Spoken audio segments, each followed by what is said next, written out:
ഇതിനിടയിൽ ഇപ്പം ശബ്ദം കൊണ്ടുള്ള ഒരു അഭിനയത്തെക്കുറിച്ച് നമ്മൾ മോഡുലേഷനെ കുറിച്ച് പറഞ്ഞു.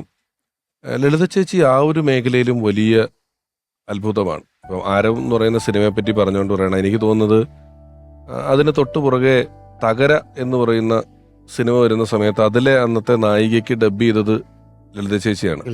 അല്ലെ, അന്ന് കുറെ അന്വേഷിച്ചിട്ടുണ്ടെന്ന് തോന്നുന്നല്ലേ അതിനുവേണ്ടി വേറെ ശബ്ദങ്ങൾ അങ്ങനെ കേട്ടിട്ടുണ്ട്. പക്ഷെ എനിക്ക് തോന്നുന്നത് ഭരതേട്ടൻ ലളിത ചേച്ചിനെ ചെയ്താൽ മതി എന്ന് പറഞ്ഞു എന്ന് തോന്നുന്നത്. ആരവത്തിലെ ക്യാരക്ടറും ഇതേപോലെ തന്നെ വളരെ ഡിഫറെൻ്റ് ആയിട്ടുള്ളൊരു ക്യാരക്ടറാണ്.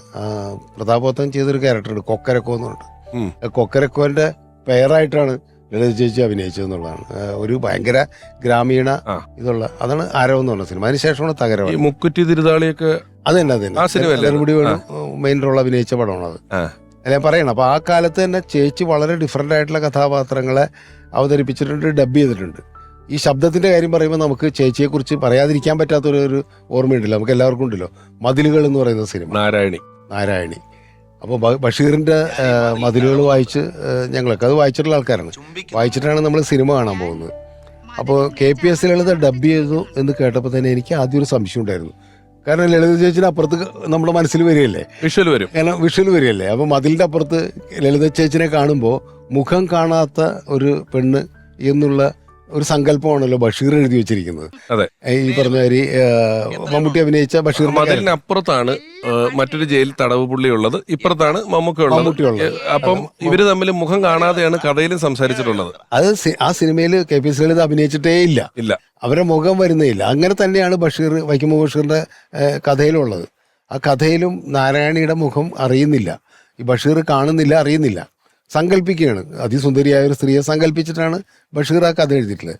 സിനിമയിലേക്ക് വന്നപ്പോൾ അടൂർ സാർ എന്തുകൊണ്ട് KPS ലളിതയെ ഡബ് ചെയ്യിപ്പിച്ചു എന്നുള്ളത് സംശയം എനിക്ക് ആ സിനിമ കാണുമ്പോൾ ആദ്യം ഉണ്ടായിരുന്നു. പിന്നീട് അടൂർ സാറായിട്ട് അടുപ്പതിന് ശേഷം ഞാൻ സാറിനോട് ചോദിച്ചു. ഒരിക്കൽ ഞാൻ ചോദിച്ചിരുന്നു, സാർ എന്തുകൊണ്ടാണ് ലളിത ചേച്ചിനെ. അപ്പം ഞങ്ങളൊക്കെ ആ സിനിമ കണ്ടപ്പോൾ എനിക്ക് KPS ലളിതനെ അപ്പുറത്ത് കാണാം. അപ്പോൾ അത് ഒരു സുഖമില്ലായ്മ ഇല്ലേന്ന് ഞാൻ ചോദിച്ചു. കാരണം ലളിത ചേച്ചി അതിമനോഹരമായി ഡബ് ചെയ്തിട്ടുണ്ട്. ആ ശബ്ദം നമ്മളിങ്ങനെ എന്താ പറയുക, മോഹിപ്പിക്കുന്ന രീതിയിലുള്ള ശബ്ദമാണ്. ഈ ചോദ്യം ഇപ്പോഴും അന്തരീക്ഷത്തിലുണ്ട്. ഇതിന്റെ ഉത്തരം സത്യത്തിൽ അങ്ങനെ ഒരു ഉത്തരം അടൂർ സാർ പറഞ്ഞിട്ടുണ്ടെങ്കിൽ അത് അറിയില്ല, അത് ഇപ്പോഴാണ് കേൾക്കാം. അതെന്താ വെച്ചാൽ സാറ് എന്നോട് ഞാൻ പറഞ്ഞപ്പോൾ പറഞ്ഞു വെച്ചാൽ കമലിന് KPS ലളിത അറിയാം, മലയാളികൾക്ക് എല്ലാവർക്കും അറിയാം. ഞാൻ മലയാളികൾക്ക് വേണ്ടി മാത്രമല്ല ഈ സിനിമ എടുക്കുന്നത്, മനസ്സിലായി, ലോകത്തുള്ള എല്ലാവർക്കും വേണ്ടിയിട്ടാണ്. അപ്പോൾ അവർക്ക് എല്ലാവർക്കും ലളിതയുടെ ശബ്ദം അറിയില്ല. ഇത്രയും മനോഹരമായൊരു ശബ്ദം ഈ കൃത്യമായ മോഡുലേഷനിൽ പറയാൻ പറ്റുന്ന ഈ വൈക്കം ബഷീറിൻ്റെ നാരായണി, എൻ്റെ സിനിമയിലെ നാരായണിയെ അതേ മോഡുലേഷനിൽ അവതരിപ്പിക്കാൻ പറ്റിയൊരു ശബ്ദം എനിക്ക് വേറെ കിട്ടിയില്ല. ഞാൻ 10-12 ശബ്ദങ്ങളെ പരീക്ഷിച്ചിട്ട് അവസാനം ലളിതയിൽ എത്തുകയായിരുന്നു എന്നാണ് അടൂർ സാർ എന്നോട് പറഞ്ഞത്. അപ്പോൾ ലളിതയെ പോലെ ഒരു ശബ്ദം എനിക്ക് കണ്ടെത്താൻ പറ്റിയില്ല.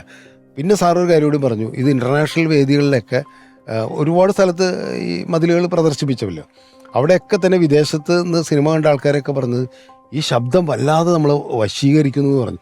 ഭാഷ അറിയാതെ പോലും, അവർക്ക് മലയാളം അറിയില്ല, പക്ഷെ ആ ശബ്ദത്തിൻ്റെ ഒരു മാസ്മരികത കൊണ്ട് അവരെ ആ കഥാപാത്രത്തിലേക്ക് വലിച്ചടുപ്പിക്കുന്നു എന്ന് പറയുന്നത്. അതിൽ ഒരുപാടുണ്ട്. ഒന്ന് പ്രണയമുണ്ട്, പിന്നെ ഇവര് ഞാനത്ര സുന്ദരിയൊന്നും അല്ല എന്ന് പറയുന്നുണ്ട്, എന്ന് പറയുന്ന ഒരു സ്ഥലം നിഷ്കളങ്കതയുണ്ട്, വലുതാണ്. കാരണം എങ്ങനെ ജീവിതത്തിൽ ഏതെങ്കിലും ഒരു തുടർച്ചയിൽ എവിടെയെങ്കിലും ഒന്ന് കണ്ടുമുട്ടാൻ ഒരു അവസരം കിട്ടിയാൽ ആ കണ്ടുമുട്ടലിൽ എനിക്ക് സൗന്ദര്യമില്ല എന്ന് പറഞ്ഞ് ഉപേക്ഷിക്കപ്പെടുമോ എന്നുള്ളൊരു ഭയം ഒക്കെ വെറും ആ ശബ്ദത്തിലുണ്ട്. പിന്നെ അവരുടെ ജീവിതത്തിൽ അവർ തീക്ഷ്ണമായ അനുഭവങ്ങളിലൂടെ കടന്നു വന്നിട്ട് പോലും അതൊന്നും ഭാവിക്കാതെ അവർക്ക് കമ്മ്യൂണിക്കേറ്റ് ചെയ്യാൻ വേണ്ടി ഒരാളെ കിട്ടിക്കഴിഞ്ഞപ്പോൾ അതിൻ്റെ ഒരു കൗതുകവും ആത്മവിശ്വാസവും ഒക്കെ ഉണ്ടല്ലോ, അതൊക്കെ ആ ശബ്ദത്തിലുണ്ടെന്നുള്ളതാണ്.